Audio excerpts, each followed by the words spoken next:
How badly is the Emperor's body damaged?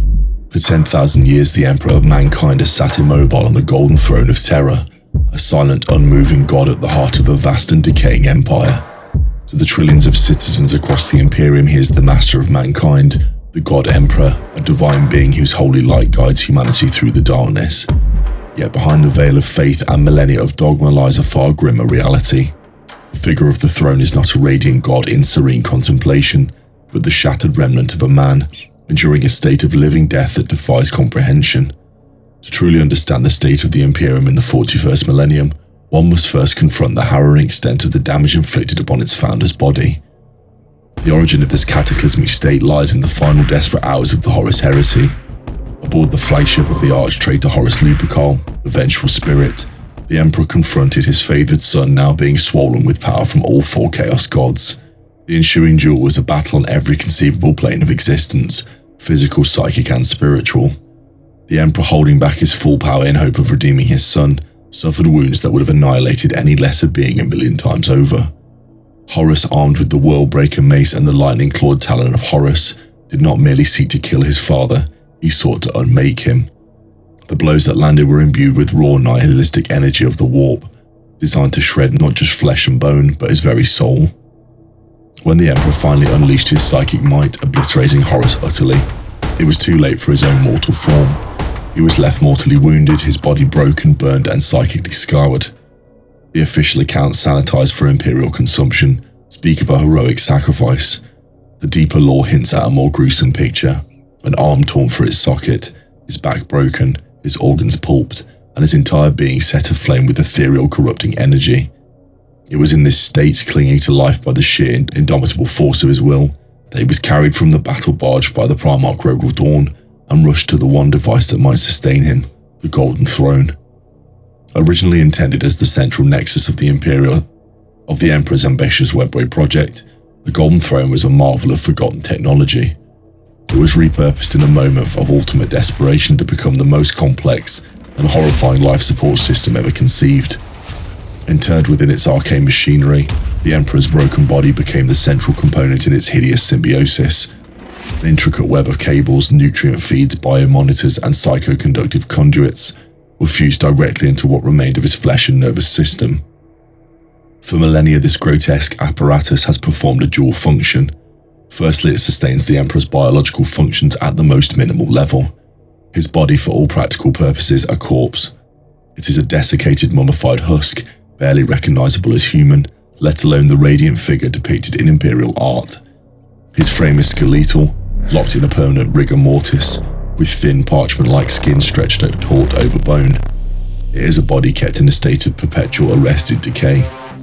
The Adeptus Mechanicus, in their role as holy custodians of the throne, perform constant microscopic rituals of maintenance, replacing failing cellular matter and shoring up the fragile biological systems with cybernetic augmentation. They are not healing a patient, they are maintaining a relic, ensuring the physical anchor of the Emperor's psychic consciousness does not finally crumble to dust. The physical damage, however, is arguably the lesser part of his suffering. The true horror lies in the state of his mind and soul. The Emperor is not in a coma. His consciousness, though shattered into countless warring fragments by Horus's psychic assault, is preternaturally active. He is engaged in a constant multi-front war within the Imperium. One part of his consciousness projects the Astronomicon, the psychic beacon that allows interstellar travel across the galaxy. Another part actively battles the demonic entities of the Chaos Gods, preventing them from manifesting through the psychic breach beneath the Imperial Palace that the Emperor's webway project created. He holds back the tide of damnation with sheer focused will, a task of such monumental scale that would vaporize the minds of a billion psychers. The return of the Primarch Rebute Guilliman in the era Indomitus provided the first truly reliable eyewitness account of the Emperor's state in millennia. Allowed an audience, Guilliman did not find the father he knew. Instead, he was confronted by a wave of overwhelming psychic power and incalculable pain. He perceived a withered, skeletal thing enmeshed in golden machinery, a silent effigy from which a psychic voice of immense cold power spoke into his mind. There was no warmth, no parental recognition, only the cold, hard calculus of a being stretched to the absolute limits of endurance. The psychic conversation was agonizing for Guilliman, a torrent of images and commands delivered with the force of a psychic tempest. The encounter confirmed what sits on the throne is not a sleeping king waiting to awaken, but a tormented entity fighting for humanity's survival on a level mortals cannot begin to imagine, using its ruined body as a mere focal point. This leads to the ultimate paradox of the Emperor's condition. The very machine that keeps him alive is what prevents him from healing. The Emperor is a perpetual, a rare kind of human with the innate ability to regenerate from any wound, including death itself. Had he been allowed to die after his battle with Horus, it is theorized that he would have eventually regenerated, reborn and renewed. However, his internment on the Golden Throne trapped him in a liminal state between life and death. To let his body expire would also to be extinguish the light of the Astronomicon and unleash demonic holds under Terra. The Imperium would collapse overnight. Therefore, he must be kept in this state of perpetual agony, his natural regenerative abilities stymied by the very life support that preserves his function at the Imperium's linchpin. The Golden Throne is both his salvation and his eternal prison. In conclusion, the damage to the Emperor's body is absolute. It is a ruin, a relic preserved only by the most advanced technology and ritual. But this physical decay is merely a symbol of a deeper, more profound wound. His soul is shattered, his mind a battlefield, and his very nature as a perpetual is denied by the necessities of his sacrifice.